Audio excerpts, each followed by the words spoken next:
Hi friends, welcome back to my channel. Cooking அம்மா சேனலுக்கு உங்களை அன்புடன் வரவேற்கிறேன். இன்றைக்கி நம்ம சேனலில் சூப்பரான ஒரு செட்டிநாடு வறுத்து அரைச்ச மட்டன் கிரேவி. இந்த மட்டன் கிரேவி ரொம்பவே அருமையான டேஸ்ட்டில் இருக்கும். நீங்கள் ஒன் டைம் இந்த மட்டன் கிரேவி செஞ்சு பார்த்துட்டிங்கன்னா நீங்கள் லைஃப்பில் வேறு எந்த மாதிரி நீங்கள் செய்ய மாட்டீங்க, அவ்வளோ ஒரு டேஸ்ட்டாக இருக்கும். முதல்ல அதுக்கு நான் மட்டன் எடுத்திருக்கேன். மட்டன் 1/2 kg எடுத்திருக்கேன். அது குக்கரில் போட்டு 1 டேபிள் ஸ்பூன் போல் கல் உப்பு போட்டுக்கோங்க. அப்புறம் 1 டேபிள் ஸ்பூன் மஞ்சள் தூள் போட்டுக்கோங்க. இதில் கொஞ்சம் தண்ணி ஊற்றிக்கோங்க. அந்த கறி முங்குற அளவுக்கு தண்ணி ஊற்றிக்கோங்க, அதிகமாக ஊற்றிடாதீங்க. இந்த அளவுக்கு இருக்கணும். நம்மளுக்கு இந்த நேரத்தில் நம்ம குக்கரை வெயிட் போட்டு நம்ம அடுப்பில் வச்சிடலாம். இன்னொரு பக்கம் நம்ம எல்லாத்தையும் திங்ஸ் எல்லாம் வறுத்து எடுத்துகிட்டு வந்துக்கலாம். அதுக்கு கொஞ்சம் நான் மல்லி போட்டிருக்கேன். 1/2 டேபிள் ஸ்பூன் மல்லி, 1/2 டேபிள் ஸ்பூன் மிளகு, 1/2 டேபிள் ஸ்பூன் போல் பெருஞ்சீரகம் போட்டுக்கோங்க. 1/2 டேபிள் ஸ்பூனில் சின்ன ஜீரகம் போட்டுக்கோங்க. இதெல்லாத்தையும் போட்டு ஒருக்கா நீங்கள் கலந்து விட்டுக்கோங்க.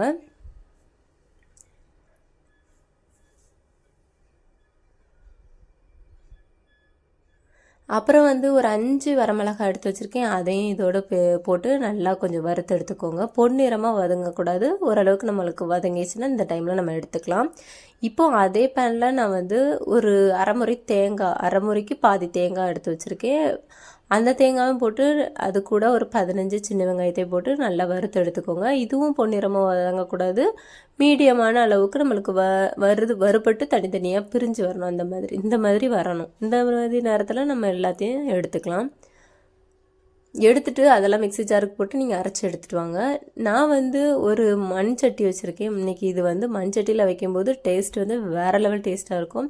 நல்லெண்ணெயில் செய்யுங்க, ரொம்ப டேஸ்ட்டாக இருக்கும். நான் நல்லெண்ணெய் ஊற்றியிருக்கேன். அது கூட பட்டை, கிராம்பு, ஏலக்காய், அதுக்கப்புறம் ஒரு பெரிய பிரியாணி இலை, கொஞ்சம் கசகசா இதெல்லாம் எடுத்து வச்சுருக்கேன். இதெல்லாம் சேர்த்து நல்லா கலந்து விட்டுக்கோங்க.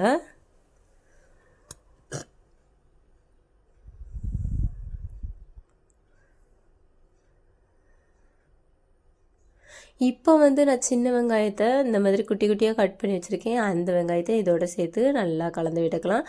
சின்ன வெங்காயம் நல்லா வறுபடணும்னு கிடையாது, ஒரு பதம் வரணும். பொன்னிறம் அந்த நேரத்தில் நம்ம தக்காளி சேர்த்துக்கலாம். அதனால கொஞ்ச நேரம் நம்ம குக் பண்ணி நம்ம அதுக்கப்புறம் சேர்த்துக்கலாம். இந்த நேரத்தில் நம்மளுக்கு கொஞ்சமாக ஒரு மிளகாய், அதுக்கப்புறம் கொஞ்சம் கருவேப்பிலை போட்டு அதையும் சேர்த்து நல்லா கலந்து விட்டுக்கலாம். இப்போ நம்மளுக்கு ஒரு பொன்னிறம் பதம் இந்த நேரத்தில் ஒரு தக்காளி குட்டி குட்டியாக கட் பண்ணி வச்சுருக்கேன். அதையும் சேர்த்துக்கலாம். அதையும் சேர்த்து நல்லா கலந்து விட்டுக்கலாம். இப்போ அதில் கொஞ்சம் கல் உப்பு போட்டு நல்லா மிக்ஸ் பண்ணிக்கலாம். இந்த கல் உப்பு போடுறதுனால சீக்கிரமாக நம்மளுக்கு வதங்கிரும். இந்த நேரத்தில் நம்ம கொஞ்சமாக இஞ்சி பூண்டு பேஸ்ட்டு போட்டுக்கலாம். நான் 2 டேபிள் ஸ்பூன் இஞ்சி பூண்டு பேஸ்ட் போட்டு நல்லா மிக்ஸ் பண்ணிக்கிறேன்.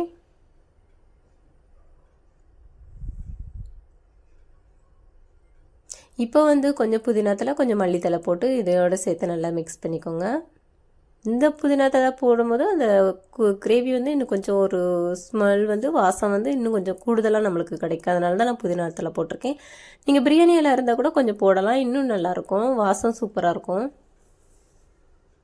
இப்போ 1 டேபிள் ஸ்பூன் போல் நான் கரம் மசாலா போட்டிருக்கேன். 1 டேபிள் ஸ்பூன் போல் மட்டன் மசாலா போட்டிருக்கேன். 1 டேபிள் ஸ்பூன் போல் சில்லி பவுட்ரு போட்டிருக்கேன். தேவைக்கு ஏற்றப்பில் நீங்கள் மஞ்சள் ஆல்ரெடி நீங்கள் சேர்த்துருப்பீங்க, நீங்கள் தேவைன்னா கொஞ்சம் போட்டுக்கலாம். நம்ம அவிக்கும் போதே மஞ்சள் போட்டு தான் அவிச்சு வச்சுருப்போம். இந்த நேரத்தில் மஞ்சள் போட்டாலும் நம்மளுக்கு நல்லாயிருக்கும், அந்த கலர்ஃபுல் நல்லாயிருக்கும். இந்த நேரத்தில் நம்ம மட்டன் அவிச்சு வச்சுருந்த மட்டனை தனியாகவும் மட்டனை தனியாகவும் எடுத்து வச்சுருக்கேன். அதையும் சேர்த்து இந்த கிரேவியோட நல்லா மிக்ஸ் பண்ணிவிட்டு ஒரு 5 நிமிஷம் குக் பண்ணுறதுக்கு வச்சுருங்க. இந்த மாதிரி எல்லாத்தையும் அந்த கிரேவியோடு சேர்த்து நல்லா மிக்ஸ் பண்ணணும். அப்போ தான் நம்மளுக்கு அந்த சாரெல்லாம் அந்த மட்டன் அந்த இதுக்குள்ளே போய் டேஸ்ட் இன்னுமே நம்மளுக்கு தூக்கி கொடுக்கும். இப்போ நம்ம ஒரு பேஸ்டெல்லாம் வறுத்து வச்சு அரைச்சி எடுத்து வச்சுருக்கேன். அந்த இதெல்லாம் தேங்காய் துருவல் இதெல்லாம் போட்டு அரைச்சி வச்சுருக்கேன். அதையும் இதோட சேர்த்துக்கோங்க.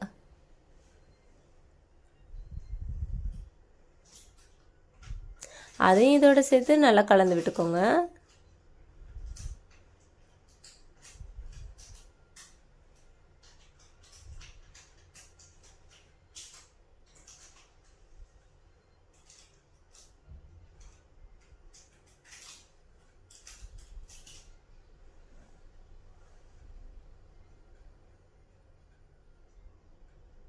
இப்போ வந்து நம்ம கொஞ்சம் உப்பு போட்டுக்கலாம். கல் உப்பு போட்டிருக்கேன். நான் வந்து மட்டன் அவிச்ச தண்ணி தனியாக எடுத்து வச்சுருந்தேன்னு சொன்னேன் இல்லையா, அந்த தண்ணி இதோட சேர்த்துக்கலாம். நான் எக்ஸ்ட்ரா தண்ணி சேர்க்கல, நான் மட்டன் அவிச்ச தண்ணி மட்டும் தான் சேர்த்துருக்கேன்.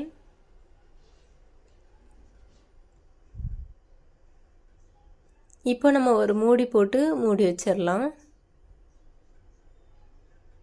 இப்போது நான் ஃபஸ்ட் டைம் மூடி போட்டு ஒரு 5 நிமிஷத்துக்கு மூடி வச்சு ஓப்பன் பண்ணி ஒரு கிண்டி விட்டுட்டு அதுக்கப்புறமா நான் 2வது வாட்டி மூடி போட்டு மொத்தம் 2 டைம்ஸ் வந்து நான் வந்து கிண்டி விட்டு மூடி போட்டு மூடி எடுத்து வச்சுருந்தேன். நம்மளுக்கு தண்ணி மேலே இருந்துச்சு, இப்போ தண்ணி கொஞ்சம் வற்றி இருக்கிறது நம்மளுக்கு நல்லா தெரியும். இந்த மாதிரி இன்னும் கொஞ்சம் நம்மளுக்கு தண்ணி வற்றணும், அப்போ தான் டேஸ்ட் ரொம்ப நல்லாயிருக்கும். இப்போ பார்த்திங்கன்னா நம்மளுக்கு வந்து செகண்ட் டைம் வந்து நம்ம ஓப்பன் பண்ணி பார்த்தாச்சு. இப்போ வந்து பார்த்திங்கன்னா நம்மளுக்கு மட்டன் கிரேவி வந்து ரொம்ப சூப்பராக ரெடி ஆகிருக்கு. இந்த மாதிரி நீங்களும் வீட்டில் செஞ்சு பார்த்துட்டு எப்படி இருக்குன்னு எனக்கு கமெண்ட் பண்ணுங்கள். மறக்காமல் நம்ம சேனல் வந்து சப்ஸ்கிரைப் பண்ணுங்கள். இந்த கிரேவி ஒருக்கா நீங்கள் செஞ்சிட்டிங்கன்னா வேறு மாற்றம் இல்லாமல் நீங்கள் இதே மாதிரி ட்ரை பண்ணுவீங்க. ரொம்பவே அருமையான டேஸ்ட்டாக இருக்கும். நம்ம பாரம்பரிய உணவுகளில் இதுவும் ஒன்று. இந்த இதை மறக்காமல் ட்ரை பண்ணி பாருங்கள். பாய்.